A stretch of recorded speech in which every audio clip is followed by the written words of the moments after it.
Guys, today's class is called The Giver's Gain. By a show of hands, who could use a little bit more business? Who could use a little bit more money? Maybe a little bit more good fortune? That'd probably be a good thing, right? Have you guys ever seen who's into the show Yellowstone? You know, like Yellowstone? Have you seen Yellowstone before?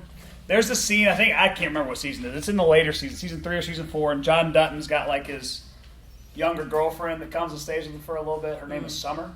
And Beth Dutton, like the badass, right? She's pissed about it. She does not like it. So they're getting in a fight like on the front lawn, and Beth essentially knocks out Summer. And Summer's so upset, and Summer's looking at her. She's like, you do this, you get that, you get that. What do I get? And then Beth looks back at her with her kind of badass, scary face, and she goes, Summer, you'll get exactly what you give, right? And so that's what today's class is a lot about. Not about fighting. It's about understanding that when we give more, we're more likely to receive more. But not always with that intention. A lot of time the intention is it feels good to do good. I wanted to share with you guys a couple of stories that have helped me, and then we're going to introduce some other folks who have some stories of their own on how they've given back, whether that's volunteering, whether that just time, effort, money, charitable contributions, anything like that has come back and helped not only their business but their life as well. So I'll share this one with you guys. In 2013, I was in the business for a year and a half, and I agreed to become the president of the Super Boosters Club at Hanover High School. I did it for a couple of years. We were able to raise a decent amount of money, but through that I met a few different folks who introduced me to a networking group. I started in the networking group in 2014, ended up staying in it for just over 6 years, but by way of that networking group, I can't even, it has to be at least $1 million in commissions over those years just from that networking group. Only because I agreed to give back some time and put in some effort into Super Boosters. And what I'm sure you guys will learn from these other folks up here today, like I don't think you get a big paycheck from Blue Star for running the Blue Star organization, do you?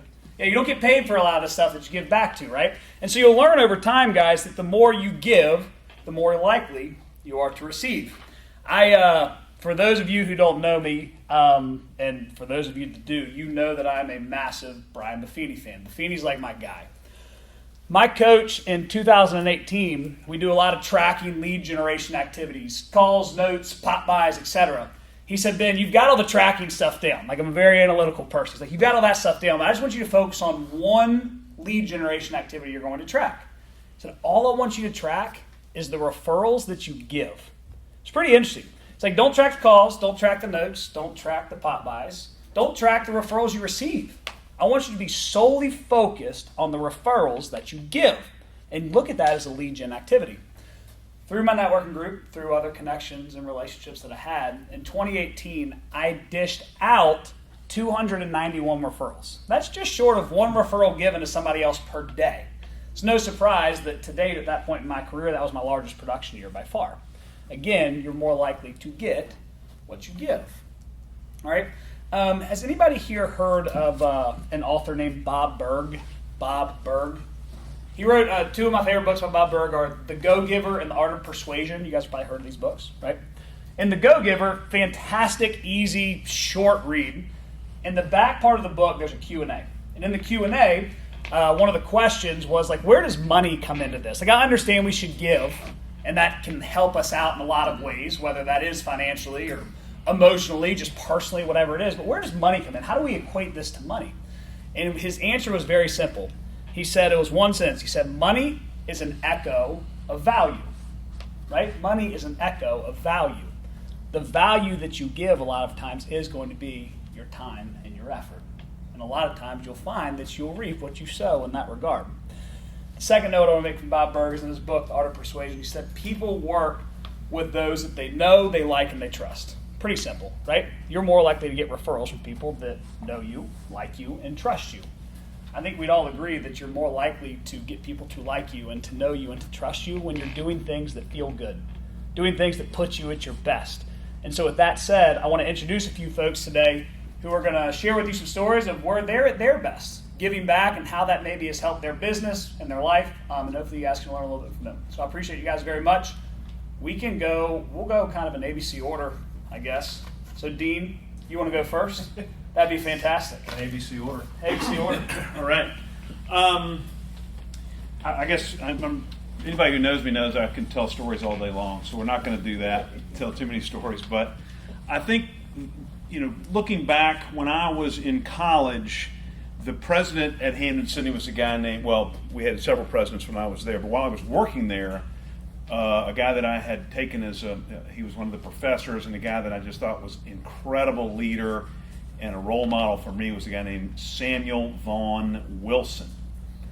Sam Wilson in 1940 was listening to the farm radio in Rice, Virginia, and heard Winston Churchill's famous speech about, we will fight them on the shore, we will fight them on the beach. I can't remember the whole thing, but we'll never surrender. Have you heard something like that? And he was so moved by that at age 16, he walked into Farmville, lied about his age, and went off to fight in World War II. And came back 37 years later, a 3-star general. Pretty cool story, right? And so, I got to know him when I was working there, and I'd go out to the farm. He had a big farm, and we'd sit out on the porch, and it was like a surreal situation, sit on the rocking chair and have a bourbon, and, we for a while, he wouldn't say anything. We just listened to nature, and then he would, start saying things. And one time he said, whenever you have a chance to take a step forward in your life, or you move up the ladder, and you may have heard me say this, he goes, the most important thing you can do is turn around and help somebody else come along with you. And, what does that mean? For me, it's been trying to be a teacher throughout my life. I don't think I've ever formally, I've never gotten a paycheck to be a teacher. But along the way, I've tried to mentor and guide people, whether it be younger people or people my age, or even sometimes older people. And then it was really evident when I got into real estate. That was 1995, and we had, I don't know how many agents were at Hometown when I got here, maybe 12 or 15. And in 96, I went to this Mike Ferry thing and was exposed to a lot of education. And I decided rather than sort of keep that a secret, I would come back and try to share that with as many people as I could, because I thought it was great. Have you ever seen Blues Brothers? Anybody seen the Blues Brothers? So there's a scene when Dan Aykroyd and John Belushi, what were their names? What were the Blues Brothers actually? Elwood and Jake Blues are in the church, right? And I think who's the minister? Who's the actor that plays the minister? James Brown? Not James. What's the guy's about the hot tub? Anyway, that's a whole other story. Anyway, so he's up on the pulpit preaching, and the light shines down on John Belushi because he really gets it, right? And then he does the flips and cartwheels and stuff. And so that's sort of what happened to me at this Mike Ferry thing, and I brought that back. And then after that, I'm like, I need to try to mentor as many people in real estate as I can. And I brought people all the way back to, a legendary name at Hometown Realty, Ken Headley. Ken Headley was a friend of a friend and was working at American Engineering and told me how miserable he was at American Engineering. And I was like, man, I think with your personality, we can open the door and you can provide for your family and have a great life and help a lot of people. And, he did it. And guys, some that are not even here that not too many of you would remember, but like Mark Mites was a guy, and Josh Simpson. Josh Simpson worked for me for 2 summers while he was at Hampton-Sydney playing football, and sort of got his feet wet in the real estate business. And, so the more you can turn around and help people like that, whether it be in your business or whether it might be in your church or neighborhood or wherever it is, the better. Another example of a great opportunity that somebody put me in was at one point, many of you may know Kelly Chenault. She set up an organization called the Alex Project, and people went into. She chose Donahoe Elementary in Henrico because that had the least amount of parental participation of any school in the Richmond area. So, like, you go to some of these schools where probably you went or where your kids go, and the parking lot is full of cars because there are lots of moms and dads at the school. I always tell my clients, that's a good way to decide if they ask you how the schools are, go see how many mom and dad's cars are there, because if mom and dad are there, stuff is getting done, right? But if mom and dad aren't there, what's happening? You don't know.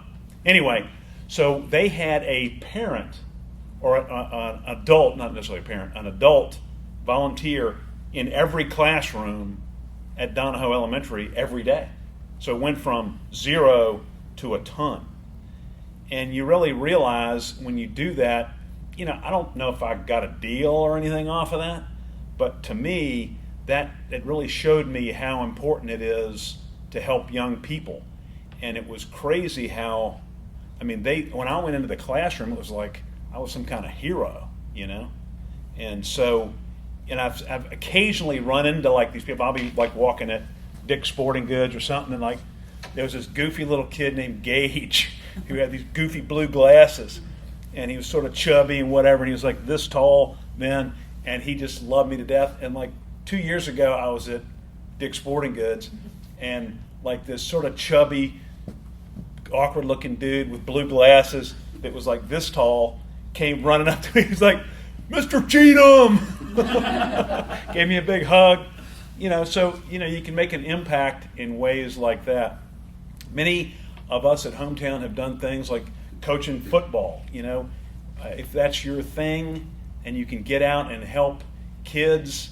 I remember a story where one time, some of you know this guy, so I won't mention his name, but I had coached Blue Star for several years. And mainly the reason I did it because my kids were on the team, but there were also, at one point there was 53 other kids on the team as well. And this I got a phone call one day from the Georgetown school. Who knows what goes on at the Georgetown school? What happens at the Georgetown school? Discipline. Yeah. How do you wind up there? Do something bad. You don't have any discipline, right? Okay. So I get a call from the Georgetown school, which was weird because all my kids at the time were at collegiate. I'm like, God, my kids must have really screwed up if they chucked them straight out of private school and into Georgetown. And they're like, is this Mr. Cheatham? I'm like, yeah. I'm like, well, we need your help with something. I'm like, sure. Like, we got one of your football players here who says the only way he's going to calm down if he talks to Coach Cheatham. Right? So I'm like, okay, do you need me to come down? They're like, well, let's try it on the phone first. And so, they hand this kid the phone. I'm like, hey, man, what's up? And he's like, oh, they're doing this to me and that and whatever. Anyway, he goes, you're the only one who really understands me. I'm like, just cool out, whatever. And he chilled out.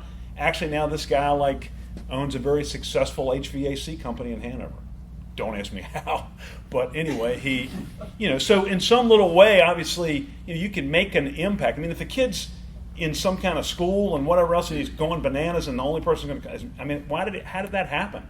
We talked about every day at what time do you practice Blue Star? 6 o'clock to 8 o'clock. We talk about football, but it's more than football, and so you realize, how you just can touch people's lives in so many different ways.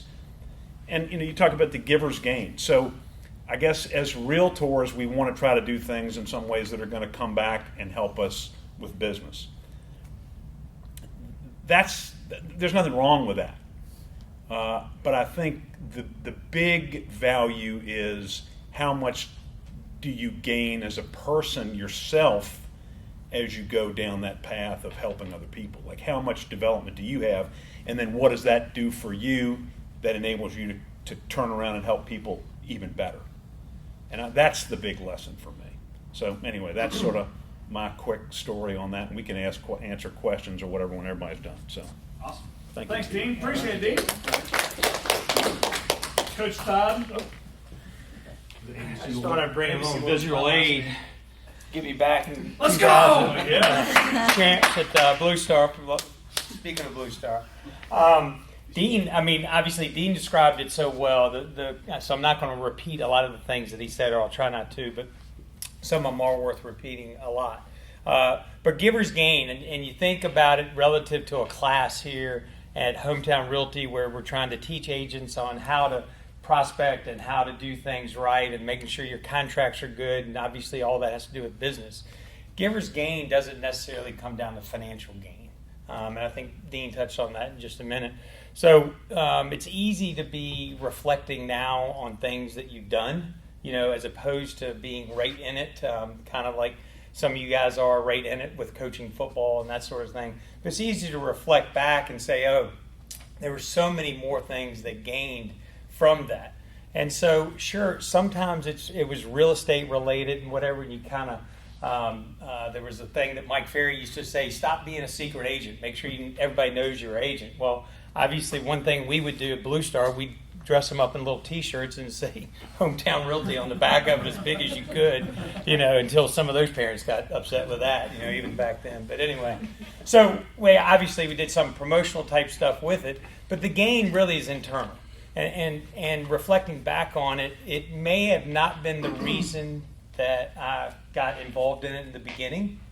Again, I'm going to repeat what Dean said a little bit. Got involved in coaching, and I dove in. You can maybe think about this. 30 years ago, I've got a little son. His name's Benjamin. He was 5. He was 5 years old. He's a little chunky kid at the time. But 30 years ago, I went to the first practice at Blue Star. I was not a coach. It was flag. I was not a coach at the time. I go to the first practice, and I just said, there's no way I'm going to be able to sit on the sideline and do this. So after the first practice, I went up to the head coach, who, by the way, was a young guy. I don't know if you remember him. I can't remember his name right now. But he was a young guy, and he did it. Didn't have any kids, didn't have anything on the team. He was just a guy that volunteered. And he's been coaching the flag team for the last 4 years or something. And so I went up to him and asked him if I could be the assistant coach. And after 3 or 4 practices, that turned into me being the head coach, even though I didn't have the head coach title at the time. But, I say this because sometimes you volunteer for something, sometimes you get involved in something, and you could consider that a selfish reason. Hey, I didn't really want my child and therefore his teammates being coached under this tutelage. I thought I could do something better, right? So that kind of is maybe egocentric or something like that at first. But reflecting back on it, if you think about just the values that does, back to another part of the giver's gain, me at that younger age, 30 years ago, I was 30, okay? Having a child that's 5 years old at the time, and then had 2 other children. I coached their teams all the way through. The biggest reflection that I can get at that is that, first of all, I knew where my child was from 6 to 8 at night, right? You were there with them. You got to know their buddies, their friends. You got to know their friends' parents. You got to know who they were hanging out with. You got to know what kind of people they were and whether, and trying to help the other kids and therefore the parents understand better who you are and what your family's about. So kind of the game seems selfish when you kind of reflect back on it, but it was another component that helped me build, if you will, my family and their direction in life through understanding who they were hanging out with, through understanding who they were getting coached by and that sort of thing. So football was one of them, baseball, softball, basketball, coached all of them at that point. When you think about giver's gain, you think about the gains that you end up having in actually forming your family and actually being a huge participant in your family and being involved in that part of it. I will tell you, just like any parent probably, if you're a coach, you're probably harder on your children than you would be the others. I'll give you a story about my daughter and that, softball players. So you can imagine going from football season to softball season with girls. Huge difference. And talking about, there may be times that I've maybe been a little vocal on the football field, maybe. But doing, I know, but doing that to little girls is a whole different thing. And I'm like, what's wrong with you? Anyway, so Madison, Benjamin's sister, was cutting up during one of the games. And, there was just, I wasn't going to tolerate it. I mean, you're here for a purpose. We're playing softball. This is the game. You're letting down your teammates by cutting up. You're supposed to be a leader on this team, and I expected my kids to be the leaders, right? You're supposed to be a leader and all this stuff. I was so mad at her. I mean, so mad. I mean, I was, and I couldn't punish her through softball because that didn't matter to her. So what did matter to her, and I knew this, was horses. She loved horses. She had a couple horses at the time, did horse shows, whatever. She had a horse show the next day. Guess who didn't get to go to the horse show? She says to this day is the meanest thing I've ever done to her. I said, well, you're lucky then. If that's the meanest that you're lucky. The point being is that I showed the example, not only to her, but her friends, one of which was Caroline Cheatham, that was on the same team, that knew that Madison was supposed to be at the horse show. Where's Madison? Well, she was cutting up at the game last night. I don't know if that had a trickle-down effect on Caroline or not. It didn't matter to me at the time. But the life lessons, and I'll say this and almost close with this because I got one other thing to say. The life lessons that you can experience yourself in being a coach, being a volunteer coach, being volunteering for a big organization like you are, doing some of the things that you're doing, the life lessons you actually internalize and the leadership skills you get coming from that are another huge gain that comes out of that. Because, at 30 years old, the world is going by fast. Everything's going, whether it's in business, life, having kids, what have you. But gaining actual skills during that time by putting yourself in a leadership position and putting yourself out there to do that, I think it's really, really, really important there. Lastly, it's not just about coaching football or little leagues or things like that. As you continue in your business and you get opportunities to be on different boards, you get on opportunities to volunteer at different Tommy, obviously with Young Life and how he started his career, his professional career through Young Life. Those type of things are just, when you get asked to do things like that, obviously you can't do everything. So I'm not saying that you go on every single one. When you get asked to do that, understand that's a privilege. That's an honor. That's something that when they ask you to do it, they think something that you can bring to the table. So always consider those things. If you find an organization that you like, insert yourself. If you like something about it, find out more about the organization, insert yourself, find out things about it, how you can be involved, not necessarily just financially involved, but be involved actually in trying to make a difference in there. And of course, all that does, and I'll end with this, all that does help complete your whole life. It just helps you complete your whole life. You're maybe known as a realtor, and that's what your function is. You want to be known as a dad. You want to be known as a husband or wife. You want to be known as a leader. You want to be known as someone that gives back to your community. And that's, again, all of it can seem selfish at times, meaning that, the perception of some people is that, hey, you do this just so you get the recognition. You don't do it to do the recognition. You do it because you believe in what you're doing.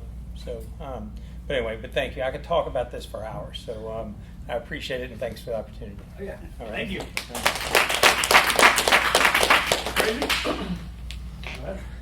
All right. I really wish I didn't have to follow Dean and Todd on that. I guess in its simplest form, I volunteer because I'm too much of a busybody to sit on the sideline to do anything. I formed a nonprofit with my wife. The main platform for that was I realized that normal life was taking over, and if you're not intentional with your marriage, if you're not finding ways to spend time together, all of these other things in life, they really can take over innocently. She has a literacy background, so we made it literacy based. We call it Readers to Leaders, and we're typically in Hanover schools 3 to 4 times a year. This year going back to my roots down to Petersburg to hopefully tap into our first school down there. But that was one of those things where I think at home, maybe collectively we felt like we were slipping into a rut of monotony. And I can tell you every time we're planning an event, raising funds for an event or at an event together, it's been pretty fulfilling. It also delivers gratitude in a way that real estate doesn't for me. And I always try to keep it real with y'all when I talk in front of a class, but let's be honest, not every client is grateful, right? Sometimes you put a lot into a deal and you're like, hey, maybe I'm the only one that sets expectations unreasonably, but there's going to be this level of gratitude at the end of this deal because I've done all of these things that they didn't even know about. And then that day comes and it's almost the opposite of that. I learned pretty quickly that sense of fulfillment for me wasn't going to come from real estate. A different type of fulfillment would come, and that was like Dean said initially, I am who they reached back to help.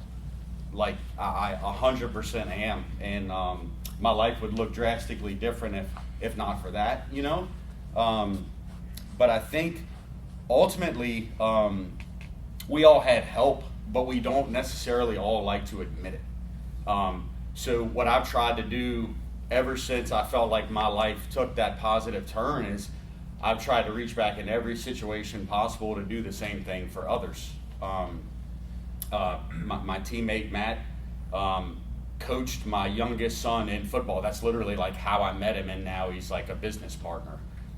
So I think in like its simplest form, that's an illustration of kind of what we're talking about the community can do for you.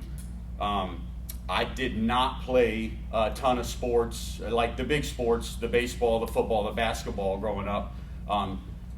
If you're like, 5'8", 5'9" on a good day, it's going to be tough to make the Petersburg High School basketball team. It is, I'm telling you. Don't think otherwise. But the first thing I did was I fought my insecurities about what I didn't know about things, and instead say, my son's playing. I want to be with my son. I want to positively impact him, so let's jump in. Dude, I've coached football, baseball, wrestling was my background, so I coach every sport that my kid plays up until now. My oldest runs cross country, and the day he beat me in a 5K is the day I'm like, I'm done with this. I don't need this in my life, But ultimately, and Matt can talk to this because he's taught me so much in this realm. I've learned a lot from him. Don't be the type of person in life that sits or stands on the sidelines. That would be my advice. Even worse, don't be the one that sits on the sidelines complaining as if you could do it better, right? Athletic director for Blue Star, Matt's the president, and you hear some of that, and it's like, man, that's disappointing because really all you need to do is jump in and try to maybe start doing it your way, because your way might end up being the way. Outside of that, I tried to give back to dads. I have a small coaching business, operate under the Build umbrella with Benjamin, and it's for new and expecting dads. Again, a level of support I didn't feel like I had, but I felt like would be really valuable for those that came next.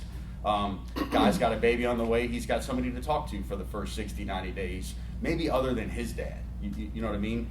I do a men's group once a month. Used to meet at Local Cup. Got a little rowdy for Local Cup.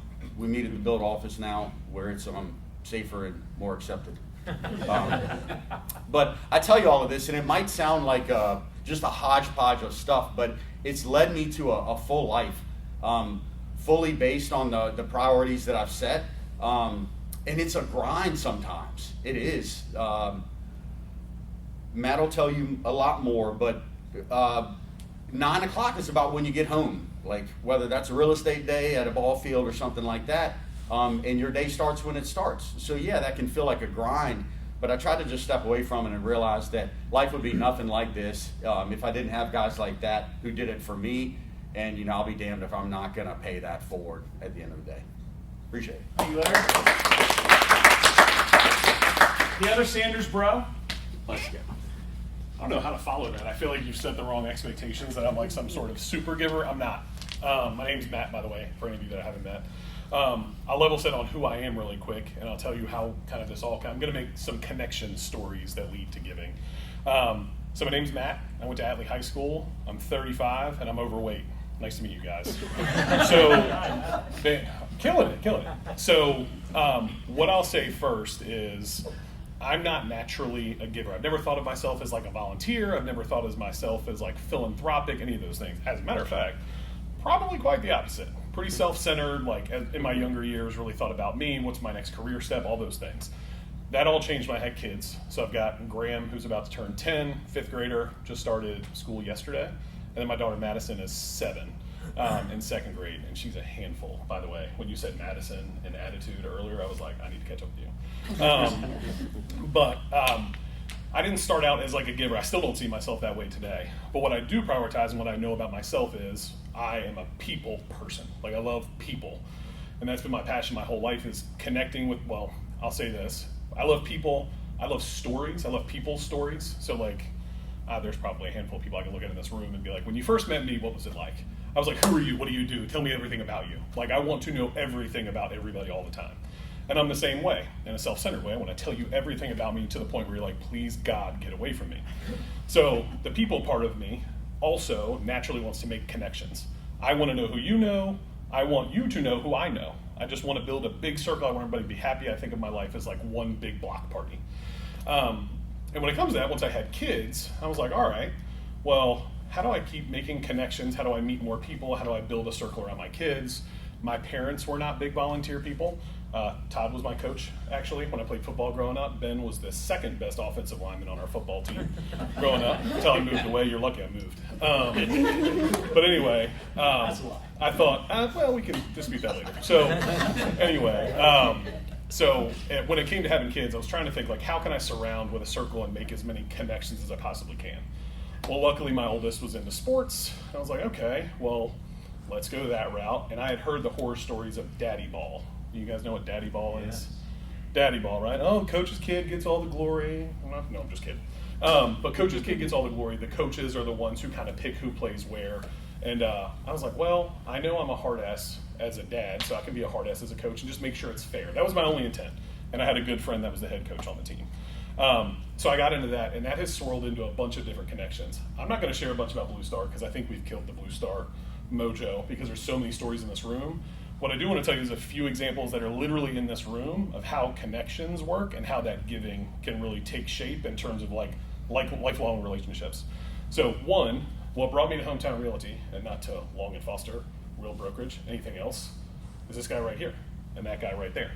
And Ben can tell you I chickened out on going into real estate for 10 plus years. Is that right? Long time. Like from the age of like 21 to 33, I'd gone to 2 or 3 hometown orientations. I had never considered another brokerage because I knew Ben, I knew Todd as a football coach, and I knew them as human beings that gave back. And that's something that I liked, but it also was full of stories and connections, and they knew people and things like that. So that's example number 1. Example number 2, my real estate agent for years is sitting right in the front row and is going to talk right after me. And the reason I knew Tommy wasn't because Tommy knocked on my door and said, hey, do you want to buy a house, or hey, do you want to sell a house? It's because Tommy led a young life group that all of my knucklehead friends were in when I was in high school. And they're the one, actually, Tommy, you're probably the one that single-handedly kept a lot of people out of jail, just so you know. Time will tell. Time will tell, we're still young. Right, but that led to, I'm not gonna embarrass myself by telling you how many houses I bought and sold with Tommy before I got into real estate, but he was my agent for a long time, and I knew him through his work in giving back to the community and all the friendships that I made because of that. And I wasn't in Young Life, I was an outsider, but all my friends were, and I heard great things, and that's kind of how Tommy and I connected. And then the last one, Ben, I'll skip you. I've just known Ben for a long time as a teammate. He's a good dude. But Larry, so I was a coach for Blue Star. I'm the president now, but I was a coach for 5- and 6-year-olds for a few years before I ever got into, I don't know, management of the association, I guess you could say. But the reason I met Larry is I was a coach. I kind of took that step to be a leader and try to help other kids, which I really enjoyed, but my football IQ, to Ben's point, really stops at like 6 or 7 years old. So I gave that up. But talked to Larry and found out that he may want to coach. And then 2 or 3 years later, that spawned into more of a business-like relationship for us, so on and so forth. So I say all of that to say there are real-life examples, more than you can probably, and that's the homework that I would give you, by the way, is like, think about it at some point tonight. How have you met some of the folks that are closest in your circle, or some of the folks that give you the most business, or the folks that you enjoy spending the most time with and surrounding yourself with? How did you meet them? What drew you to them? And I bet you'll find out something that you probably didn't think about. But with that, I'll stop there and turn it over to you. Thanks, Matt. Maybe it's on next. Okay. Fun.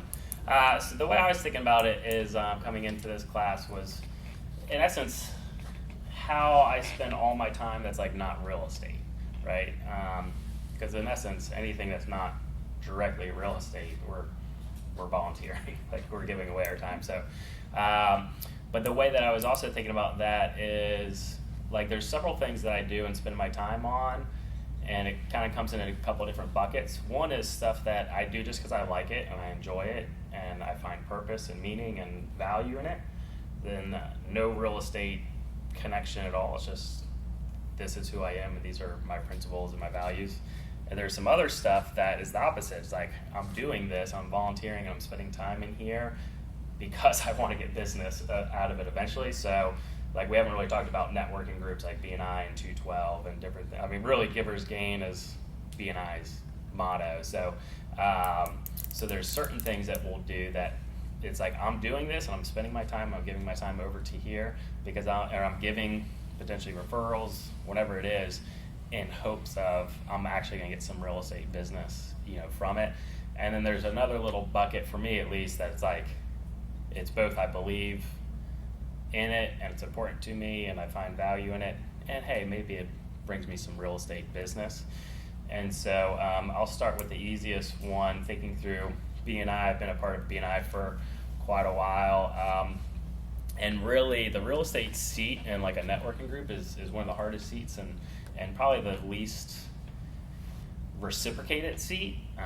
They love having us in there because they take and take all of our referrals and are seeking referrals from us. So I was looking at my lifetime, I've given away $2 million in business to other businesses.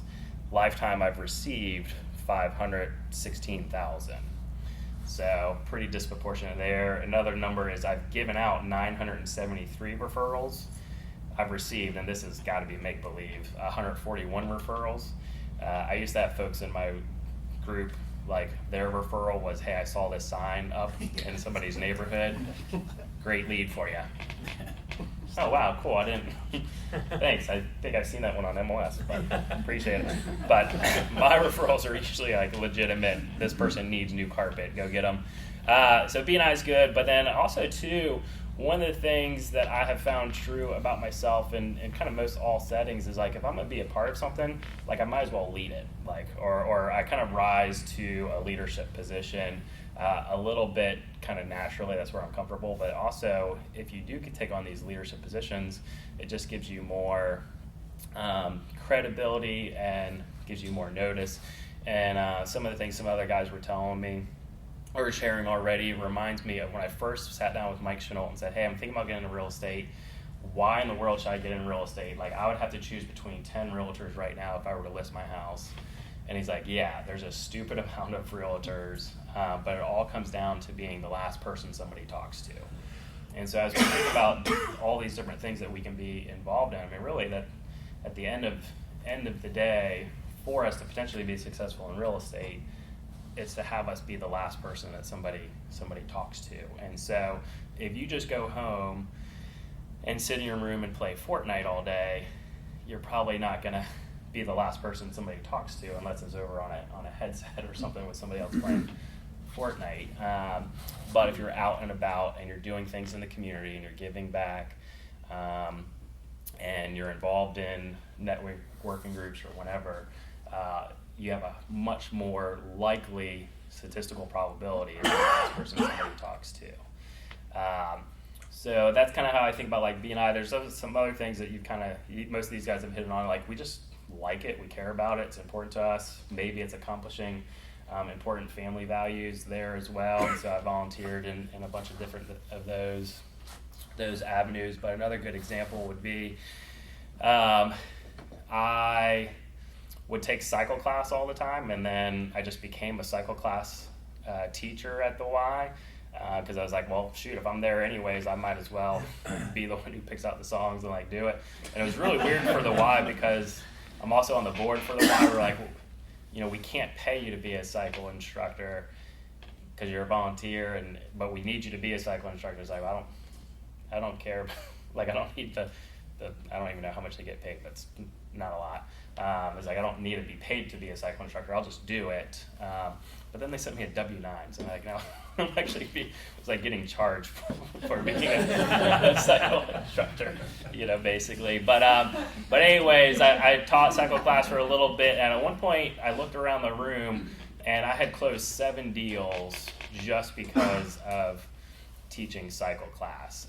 One great example was there was an acquaintance of mine. I actually knew her because her son was in Young Life, so she knew me, and she had said, hey, I like that you're in real estate, but I'm probably going to be selling here soon, but I'm not going to use you. There was somebody else who was really crucial at an important time in my life that came over and helped me kind of think through some numbers.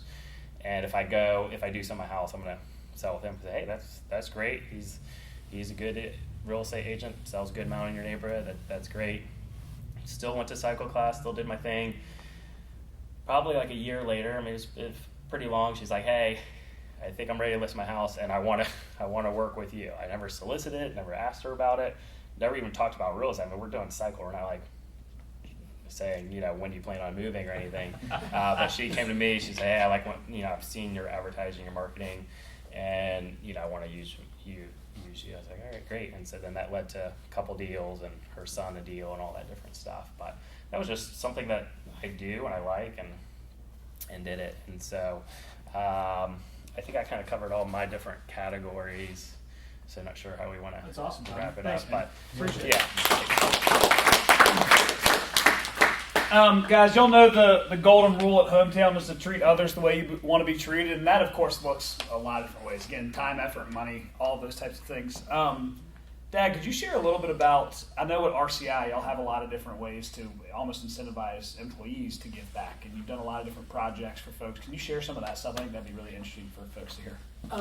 Yeah, so we've actually started this years ago, but we tell our employees all the time if they have opportunities that they see that they would like to get involved in, we'll actually insert them for those. So just examples of that are our sales manager right now. She's very heavily involved in the Home Builders Association in Richmond. They have a women leadership group there, and she's actually in charge of that now. But anyway, that was one thing she wanted to get involved in. She wanted to get more active in the Home Builders Association, so I said, here's a great opportunity, and go there. But them coming to us, and we want to make sure they're coming to us not only for those volunteer opportunities, but also for specific projects. Here's another one that actually our controller, Jackie Field, y'all may know her. She's been with us for 32 years now. Her daughter, we're getting into second, third generation now and all sorts of stuff. But anyway, her daughter was a PA and was helping out a young man who was just on his 18th birthday, got in a terrible automobile accident. And I always say this because you always think of things young and potential alcohol involved. No alcohol involved, nothing like that. Anyway, he is now a paraplegic, has to stay at home, whatever. They live in a 900 square foot home in Caroline County. And I'm just saying how it equates to this. They couldn't even get to the PA because of transportation issues, get to their appointments. So this child of the controller, Jackie's child, Olivia, would go out to their house. And she came and described it to me and was literally in tears. And I'll tell you really short, they lived in a 900 square foot house. They had 3 boys, all of them in high school. We had a mutual friend and coach that I coached with, back to the coaching connection at Hanover High School. His name was Josh Just, who happened to be the principal at Caroline High School. So I called Josh, said, hey, do you know this family? He goes, yes, I feel terrible for them. 3 boys. The 18-year-old had just graduated, was going to mechanic school and what have you, had all sorts of life stuff, has a 16-year-old and a 14-year-old. They're still there. The bed that he had to stay in was in their family room. Their family room, it was 12 by 14. Had a family room, it had a bed, had a couch, has a TV. That's it. Packed.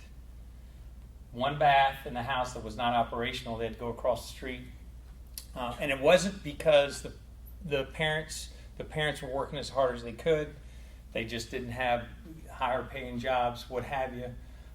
Anyway, so they were asking for us to fix the bathroom for them. That's what basically their need was, and Olivia's need was. Well, we're doing a major renovation on their house right now for free.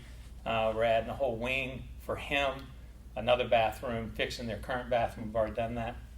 The point is, the give back of that and how that was created was more fulfilling than you can imagine. And you're helping real people with real situations.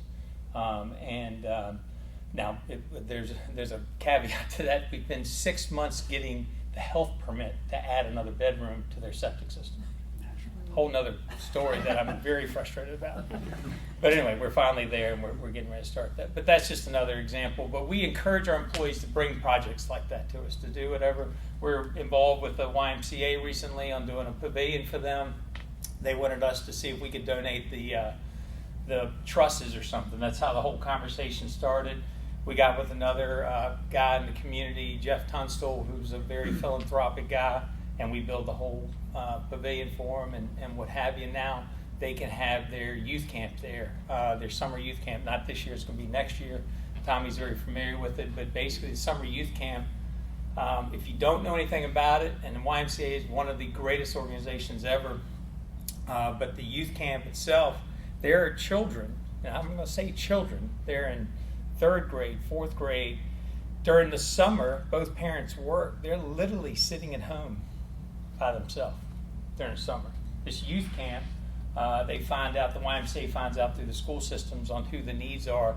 The youth camp gets these kids into a youth day camp, if you will, and they do this, and they have the activities, archery, even learning how to hunt, even doing, just outdoor stuff. They take these kids and do all sorts of stuff with it. But anyway, they wouldn't be able to do it without starting with a pavilion and starting with their field and what have you. And Tommy can talk to you for days about that stuff. But anyway, listen up for those things. Keep your eyes open for those things. And again, do I think it's going to bring us one more build job because we're doing this?